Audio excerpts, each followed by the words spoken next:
you have held a zillion roles for this franchise, on the floor, off the floor, on the bench, you name it. How stressful was it to go on the lottery dais on May 12th with, I mean, now, you know, you've showed us you are the lucky charm this franchise didn't know it had, but how stressful was that? Good luck charm's got to be a new role. You know something, the biggest thing about something that's special when you get a chance to be a part of something special in that way too. Rick Wells gave me a call while I was in the office, and I saw a little call. I missed the call. Then I got a little text afterwards saying that I would like you to represent the Mavs at the draft in Chicago. And I looked at it. I said, "Oh my God, that's so super! Fantastic opportunity to do that." But then he said, "But we only have a 1.8 chance of getting that done." And I wrote back to him. We have the text. I wrote back to him, 1.8 chance, and it says the last second. I said, well, if it's the last second shot, then I'm your man. You know what? I'm your man to go get that. So the important thing is that it was just a spirit. That's all. The spirit, the aura of having that kind of a stuff done. And I just felt that way as soon as I got to the stadium out there in Chicago. Just a great feel of try to be positive, whatever's happening, whatever's going on. And like anything else, I got there 2 hours earlier anyway, and was looking around the stadium, the format, like something was going to happen. And my goodness, it surely did. And you kind of started to walk through it. Kind of walk us through what that day was like on May 12th as you're preparing to represent the team. And obviously we know what happens as the night goes on. The Mavericks win the #1 overall pick. Mark Tatum, the deputy commissioner, hands you that card. Walk us through what that day was like and the feelings as you're representing the team on that day. The most important thing is as the day opens up, you know, I'm pretty meticulous on when I have to be somewhere, very, very much so too. So I have everything down as to how to get there, where to get there, how I'm going to go, what time I'm going to get there. So I got there 2 hours before the draft opportunity started, and I was in the stadium, and lo and behold, other people were there also too. So they were feeling like me to get there early, and guys were up there messing around. And the first pick goes to the Chicago Bulls, and the first second, and I was sitting in the background just like it was a basketball game. Like, man, you're not getting no damn first pick. I don't know why you need to get off that stage. And that's exactly how I was, just the feel of the whole thing. And we went to the back room. And you could see everybody looking at each other. Just people are milling around, but it's not a situation where everybody is talking about their life stories, asking about their family. It's almost like a game. You're looking at people, trying to look them over, and it was that kind of a feel. People trying to put makeup on you and put all this kinds of stuff in you're trying to get your space, but you're trying to think of the things that you want out of this whole thing. You want the #1 pick. That's what's in your heart and in your mind, and you're trying to make sure and gravitate to that kind of a spirit. That's the kind of spirit I had, just to being able to try to think about this 1.8. No, #1 is what we want. And it gets serious, you know, it gets serious in that kind of a way. And they bring us all out. We have an opportunity to get on out. We sit at the dais and we're putting those things together. All I was thinking about was we need the #1 pick. We need the #1 pick. So when they started to talk and go through that whole thing, and we had gone past 11, and they said, since the Mavericks weren't called, now we're the top 4. The funny part for all of you to understand is that during the ESPN timeout, we only had 50 seconds to get everybody off. And they, because the other people lost, they unceremoniously got them off the stage. It was almost like a Pettus Bridge riot, you know, like like pushing everybody else off, like get off, move, get off the stage, moving them off the stage, and they had the top 4 people picked there. So as we sat there, nobody was looking at each other. Everybody was thinking about the #1 pick, because I had the coach from San Antonio right here, right next to me. And the important factor was it started, Mark came right past and swooped by. The #4 pick goes to the Charlotte Hornets. #3 will go to the Philadelphia 76ers. Once he said 76ers, it was an old SHIT moment. It was a, oh, okay. And then and then it was like, and the second pick goes to the San Antonio Spurs. And that I tell you, like right now, look at my hand. Look at my goosebumps. Look. Yeah. Look at that. I mean, the euphoric feeling that you feel to being able to have an opportunity for not only for me, the franchise, our fans. It was a complete rebirth, a complete renewal, because you knew that the #1 pick was going to give us a chance for a reset.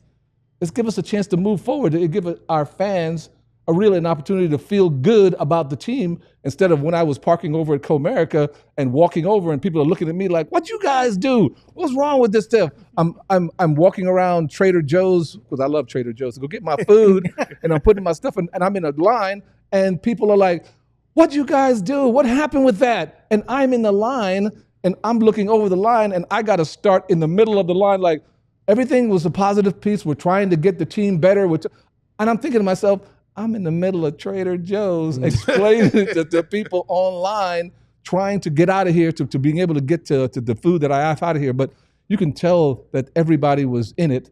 Everybody wanted this thing to be positive. And because we got the number 1 pick, everybody got a chance to take a deep breath again and have a renewal thoughts of positivity and to being able to move forward in that way. So it was incredibly, incredibly special to stand up there next to Mark Tatum and point at Rick. That's who I was pointing at. I was pointing at Rick and the number 1 pick, whomever that'll be, was right behind Rick.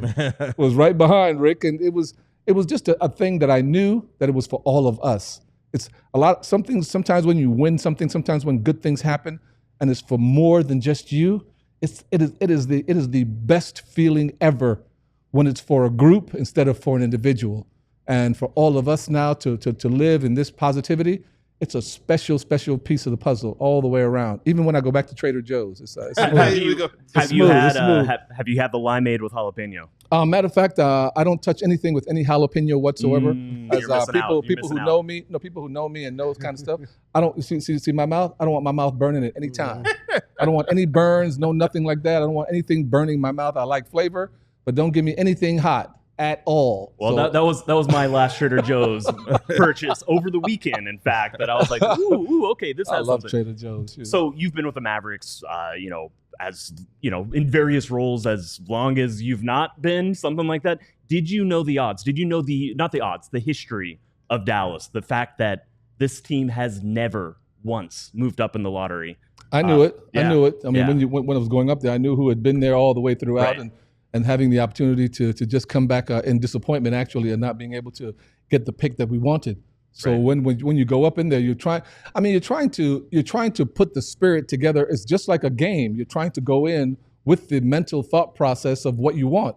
You can't be, I don't know. You have to go in with that. So I'm telling you, walking around and trying to create that aura, trying to feel like we want the number 1 pick, and that's what we want.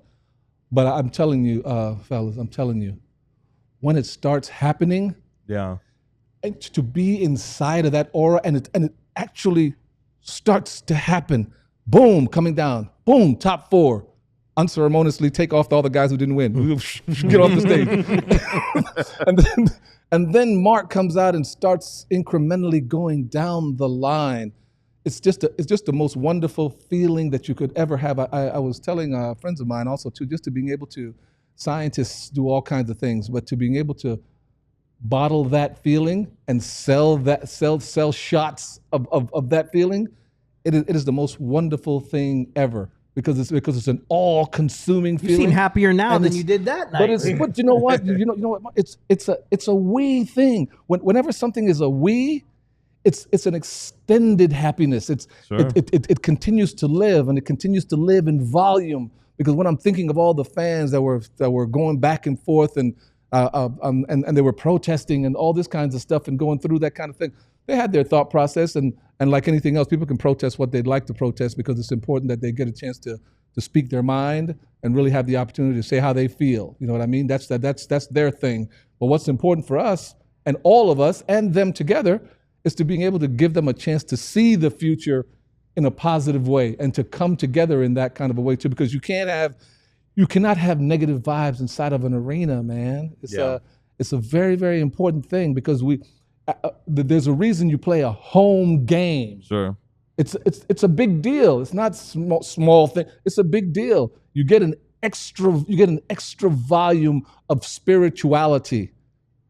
And when you're connected with the fans in that way, and they're yelling and screaming, you get that extra surge, And that extra surge could be the difference in being able to have the energy, the thought process to being able to do something special in that essence. So that's why it's so important to being able to have these things be positive, not only for them, but also for us as an organization and all of us together. It was a big deal. I'm telling you, I left that stadium, did the interviews, and I mean, I was walking light. It was a light walk. It was right next door.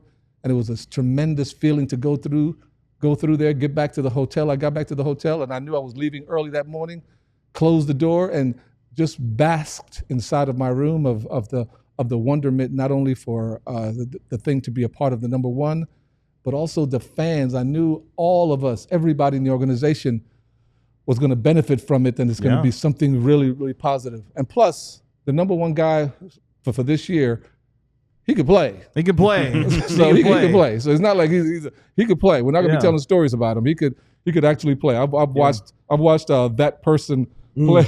I've watched that person play the whole year, and once again, it's existential. It's something that's very different than the others. There's a one and there's a two, that kind of a thing. It's not like, oh, I'm close to him. You're one, and no, wait 10 feet, please. And then let this guy go because he can actually play. He's not like the guy we had before. Sure. Because that guy was an offensive savant. Yeah. Very, very special also. You can't fool with that and play with that, or I'm not going to sit here and fool around like, oh, he was just, no. He was special. A special player, yeah.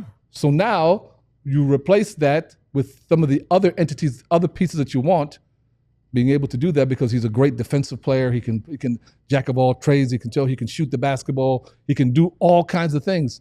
But at the end of the day, we'll see as to how he melds in with this team, being able to put it together. But don't be expecting that other magician, that kind of a thing. Don't be expecting that. That's not what this is. There's always a change in the entity, and to make sure that it's a positive hit for what we want to do and come as a team to being able to move forward. But the dude can play, so it's a great thing for us too. I can't imagine being 18 years old, won't be 19 till December. Yeah, you know what I mean, and then be able to play like this. So we'll see how things work out and how things are handled as far as that's concerned. All of us are out of that. Yeah.